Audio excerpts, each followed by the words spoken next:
everybody. I'm so excited to be doing this video for you. I'm sitting here out here on the Chesapeake Bay. Our topic is, the places you will go. And as you know, my mom is already going to talk to you live, and I couldn't be there. I'm teaching at a summer camp in New York. So I just wanted to send you this video from my portion. I wanted to talk to a lot of the consumers and let you know that you can do anything. As you can see, I'm literally sitting on a rock in the Chesapeake Bay, which is kind of cool. I have had the privilege of doing so many different things and going so many different places across this country, and in Toronto, Ontario, Ottawa. I've been in Parliament, not like in Parliament, but I went to Parliament, which was really cool. I've also done some off-Broadway work and some work in New York City as a cabaret pianist at Studio 54. So I've really gotten to do everything. To find that team that works for you.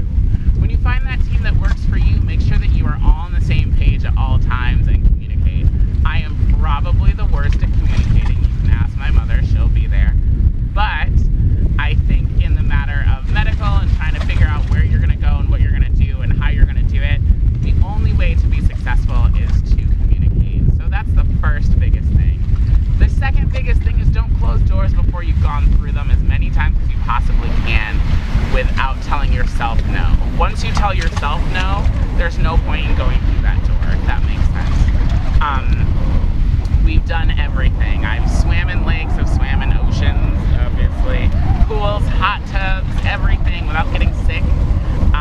So there's always precautions, and sometimes there aren't ways around it, but I've had a great team that have really kind of given me loopholes and ways to get out of things really well. So always, always, always check once, check twice, check 3 times to see if there's a way to do something. So make sure that you are always finding ways to kind of push your limits and push your envelope, but staying safe and staying healthy and communicating with your medical professionals, as well as your family. Having a great support system with family and friends is also a really, really good thing to have.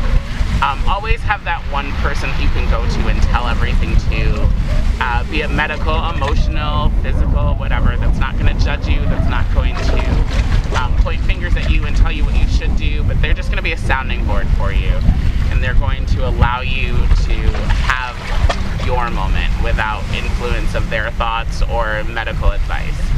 Yes, it's good to get medical advice, but it's also good to have that person that you can just spill it all to without them running to a doctor or telling you what you need to do. Oh gosh, I knew there were like 5 things that I wanted to say. Another really great thing is to just make yourself a list and give yourself the ability to look at your list and see what's attainable. Some things just aren't attainable. Rock cliff jumping for me is not attainable, partially because I hate heights and I'm not interested. But you can do anything that you want to within reason, so make that list and look at that list on yourself and say, what can I do? What am I able to do? And what is just not within the realms of possibility? And that's okay. You have to learn to accept certain things that aren't in realms of possibility.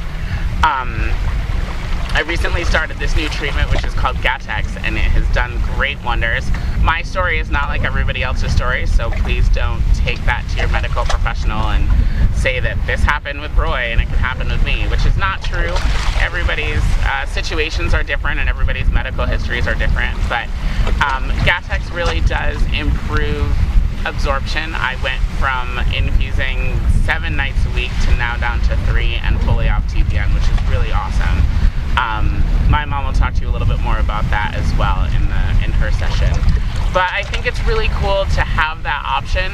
I know that they're growing some stuff in Stanford as well to kind of take a look at and be on the lookout for. You are more than welcome to call me or email me and ask me questions about it. I'm going to bore you in this video with everything that I've gone through, but please, please, please feel free to ask me questions. I'd love to answer them.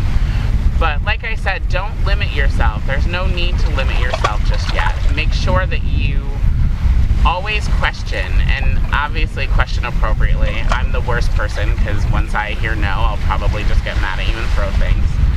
But I have found people to question for me so that I don't have to give get so upset and get so angry.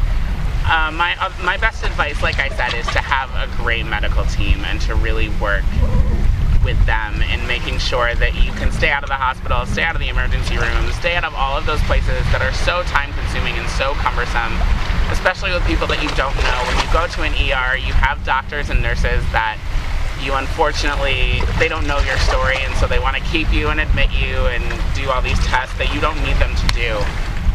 So if you can have your medical professionals call ahead, or if you can talk to them and let them know your symptoms before going into the ER and they can call the ER and whatever, just make sure that you always communicate to everybody in the picture. I think it's very important to do. To my teenagers and to my young kids that are watching, if any of you are out there, please take a moment to really talk to your talk to each other and use each other and really use the resources that you have, because there's so much going on for you guys that is really a great opportunity for you guys to have. Use the Oley Foundation, use the boards on Facebook and the chat rooms on Facebook. They're really important to use, and they're important for you guys to have somebody to talk to so you don't feel alone and you don't feel like you're the only one out there. I have a great medical team with my home care system, and as well my specialist doctor and my primary care doctor and my mother, who happens to be a nurse. So I feel like I'm fully covered, and please don't freak out if I fall into this wave, because these waves are getting a little bigger and it's freaking me out. Anyways, for the young kids and their parents, please don't limit your kids. Find ways to let everything happen. Some things just aren't going to happen, and that's okay, and we have to accept that as consumers. But there's always alternatives, and I think that that's something that's important that we're not often told. As you go forward, please feel free to contact me or my family and let me know what you're going through and kind of things that you would like advice on or help with. I'm totally happy and open to do that. I think that there are so many different ways that we can make a difference, and we can really come together as a team of individuals and raise awareness, because I think that there's a stigma on what we have, and not a lot of people want to talk about it, and not a lot of people know a lot about it. So let's break that stigma and really be a voice. Be a voice for change, and be a voice for survival, and be a voice for all the things that we can do and all the places that we can go. Again, I'm sorry I couldn't be there, but I'm sitting in the ocean having a good time. Please feel free to contact any of my mom or myself, and we will gladly answer questions and talk to you. And if you want us to speak at a convention, we'll do that too. We're way funnier when we're in the same room. Anyways, thank you so much, and have a wonderful experience at the Oley Foundation, and I wish I could be there. Love to everybody, and we will talk to you all soon. Bye.